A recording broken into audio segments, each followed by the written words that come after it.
जय श्री कृष्ण दोस्तों, आज हम आए उज्जैन की नारायण धाम, जहाँ पर कृष्ण भगवान के सुदामा जी ने चने खाए थे और उन्हें श्राप लगने से बचाया था। यहाँ की कथा गुरु जी के मुख से सुनो। तो आश्रम का ऐसा नियम था कि दो बालक जंगल से रोजाना लकड़ी लाया करते थे। एक रोज आश्रम में गुरु जी नहीं थे और गुरु माता थे। गुरु माता ने पाठशाला लगाई तो सभी शिष्य से पूछा क्या लकड़ी लाने की किन की बारी है। तो सभी शिष्य ने उत्तर दिया कि माता जी हम सब के पास जाए हैं, लेकिन ये कृष्ण और सुदामा ये लकड़ी लेने के लिए जंगल जाते ही नहीं, क्योंकि कृष्ण और सुदामा को गुरु जी जो है लकड़ी लेने के लिए नहीं भेजा करते थे। गुरु जी को पता था कि भगवान स्वयं नारायण अपने यहाँ पे विद्या ग्रहण करने के लिए आ गए हैं, अब हमें और क्या चाहिए। ऐसा सोचकर जो है गुरु जी लकड़ी लेने के लिए भगवान को कदापि नहीं भेजा करते थे। गुरु माता को यह बात पता नहीं थी। गुरु माता ने कहा कि कृष्ण और सुदामा आज लकड़ी लाने की तुम्हारी बारी है, तुम दोनों जाओ लकड़ी लेने के लिए। अब गुरु माता ने चलने पर जो है सुदामा जी को 2 मुट्ठी चने दिए थे कि जहाँ भी भूख लगे वहाँ पर दोनों आधा आधा बांट के ग्रहण कर लेना। अब लकड़ी तो महाराज उज्जैन के आसपास में मिल जाती है और आज भी मिल जाती है, लेकिन भगवान को तो लीला करने दी। लीला करते करते यहाँ तक आ गए। अब यहाँ आते ही शाम हो गई। शाम होने के कारण रात्रि में तेज बारिश शुरू होने लगी।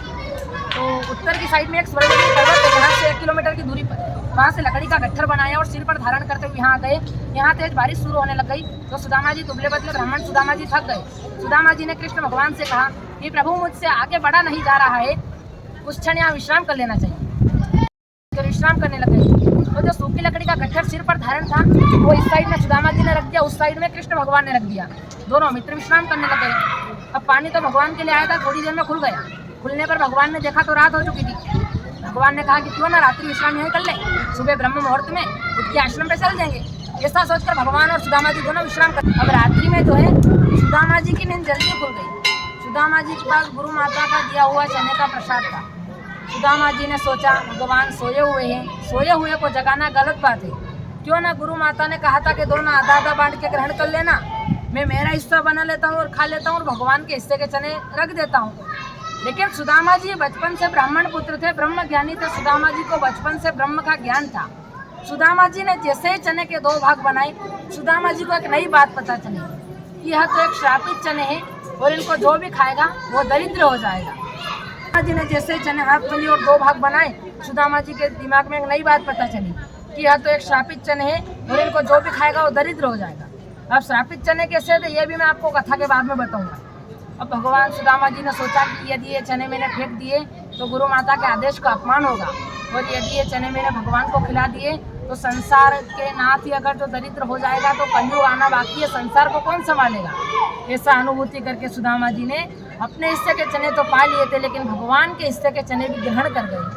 भगवान तो अंतर्यामी है, सब पता रहता है कौन क्या कर रहा है। फिर भी सुदामा की परीक्षा लेने के लिए पूछा कि कट की आवाज़ का क्या है। सुदामा जी झूठ बोल गए कि प्रभु ये तो बारिश के कारण मेरे को ठंडे लग रही है, इसके कारण मेरे दांत की रहा है, जबकि वो चने खा रहे थे। सुदामा जी ने सोचा कि ऐसा सोच के सुदामा जी चने पा गए।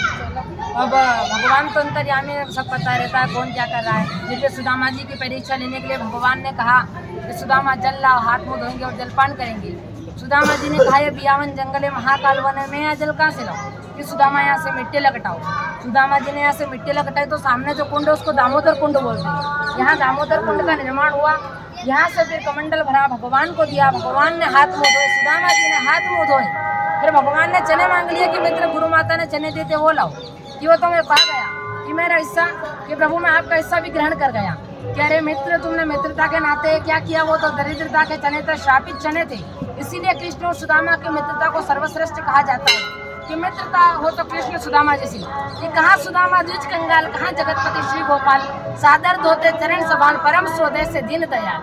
भगवान सुदामा जी अगर जो चाहते तो चने फेंक देते, उनको क्या करना, कि कृष्ण होया करेंगे दरिद्र, भगवान को ही खिला देते। लेकिन सुदामा जी ने ऐसा न सोचते हुए भगवान के हिस्से के चने भी पा लिए। अब दूसरे वाले आश्रम में गुरु जी आए तो गुरु जी ने कहा कि आप 2 शिष्य दिखाई नहीं दे रहे कृष्ण और सुदामा। तो सभी बोले कि वो तो लकड़ी लेने गए।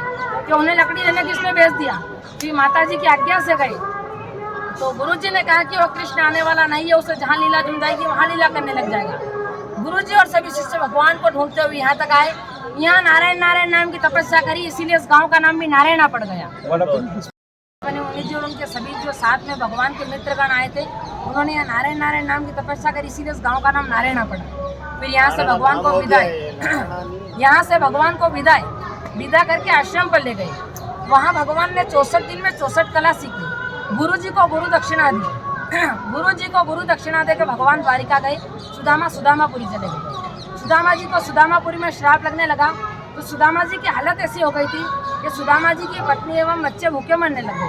सुदामा जी अपनी पत्नी के कहने पर 3 मुट्ठी सूखे चावल लेकर द्वारिका में गए। वहाँ 2 मुट्ठी सूखे चावल भगवान ने चबाए और 2 लोगों का राज सुदामा जी को सौंप दिया। और जब तीसरी मुट्ठी भी चबाने लगे तो रुक्मणी मैया ने हाथ पकड़ लिया कि हे नाथ, अगर जो आप तीनों लोगों का राज्य सुदामा जी को दे दोगे तो अपनी हालत सुदामा जी जैसी हो जाएगी। ये यहाँ का इतिहास है।